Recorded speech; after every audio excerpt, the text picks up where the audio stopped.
मैं एक नेपाली उन सभी भारतवासियों से बोलना चाहता हूँ कि नेपाल के खिलाफ गालियां देना बंद करो। गालियां देना हमें भी आता है। बार बार कुछ भारतवासियों बोल रहा है कि चाइना की गुलामी कर रहा है नेपाल, कि चाइना के इशारे पर भारत के खिलाफ बोल रहा है नेपाल। जो भी भारतीय नेपाल के खिलाफ ऐसा बोल रहा है तो उन्हें आज मैं बताऊंगा नेपाल क्या है और भारत क्या है। तो सुनो, हमारा देश नेपाल जो न कभी किसी के सामने झुका है न कभी झुकेगा, वो है नेपाल। विश्व में एक ही ऐसा देश है जो किसी के गुलाम नहीं बना है, वो है नेपाल। विश्व में एक ही ऐसा देश है जो शांति के प्रतीक माना जाता है, वो है नेपाल। हमें गर्व है कि हमारा जन्म नेपाल में हुआ है। और कुछ भारतवासियों हमेशा एक ही बात करता है कि चाइना के उकसाने पर भारत के खिलाफ बोल रहा है नेपाल। अरे तुम्हारा दुश्मनी चाइना से है तो हमें वो गुस्सा हम पे क्यों उतार रहे हो? बहुत घमंड है तुम्हें अपनी ताकत पर, तो लड़ो ना चाइना से। देखते हैं कितने पड़ोसी मुल्क से तुम जीत पाते हो। आज भारत को लग रहा है कि हम सबसे ज्यादा पावरफुल देश है। तो हिटलर का हिस्ट्री पता ही होगा भारतवासियों को। हिटलर को भी ऐसा ही लगा था कि हम बहुत पावरफुल है, हमें कोई नहीं हरा सकता। और परिणाम क्या हुआ पता ही होगा।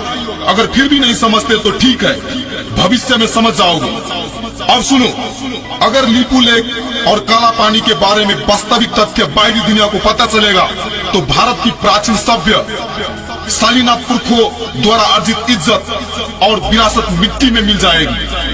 तब सारी दुनिया भारतीयों को एक घटिया क्षुद्र चित्त वाली कौम के रूप में जानेगी। उसके बाद भारत को एक बड़ी शर्मिंदगी के साथ नेपाल का काला पानी, लीपू लेक और लिपियाधुरा वापस देना होगा।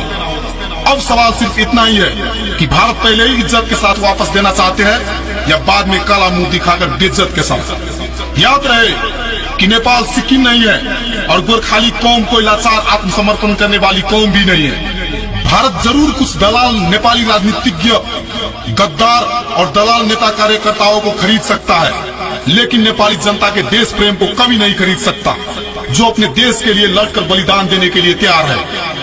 अब हम एक बार इतिहास की तरफ झांकते हैं। जब पूरा भारत अंग्रेज की गुलामी में जकड़ा था तब नेपाल अंग्रेज के साथ डटकर लड़ रहा था।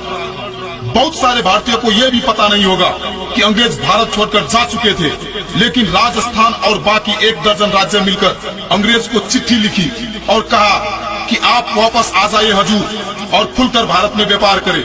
इसका कुल अर्थ इतना ही था, अंग्रेजों आप भारत आओ और हमको लूटो। अंग्रेज फिर वापस आए और कायर और स्वार्थी भारतीयों पर फिर से हुकूमत करने का दरवाजा खुल गया। उस समय पंजाब, मैसूर और बंगाल के सिवाय बाकी सब छोटे मोटे राज्य अंग्रेज के तलबे चाटने में ही व्यस्त थे। भारतवर्ष की उस नाजुक घड़ी में पूर्वीय संस्कृति और पूर्व की पुरखाओं की विरासत बचाने के लिए नेपाल ने पंजाब और बाकी भारतीय राज्यों के साथ सैनिक गठबंधन की पहल की, ताकि अंग्रेज के साथ सम्मिलित युद्ध करते हुए उनको सिर्फ भारतीय उपमहाद्वीप से ही नहीं बल्कि एशिया से ही बाहर खदेड़ा जाए। लेकिन किसी भी भारतीय राज्य ने नेपाल की इस प्रयास को सुना ही नहीं और इसी बीच उसी का फायदा उठाते हुए अंग्रेज ने नेपाल पर हमला कर दिया। किसी भारतीय राज्य ने सहायता नहीं किया बल्कि तमाशा देखते रहे और कायर भारतवासी अंग्रेज के तलवे तब भी चाटते रहे। सोचो, अगर एंग्लो नेपाल युद्ध में भारत की किसी एक राज्य ने भी साथ दिया होता तो भारत की इतिहास कुछ और ही होता। भारत 150 वर्ष पहले ही अंग्रेज की गुलामी से मुक्त होता और वो भारत आज हमें बोल रहा है कि चाइना की गुलामी कर रहे हो।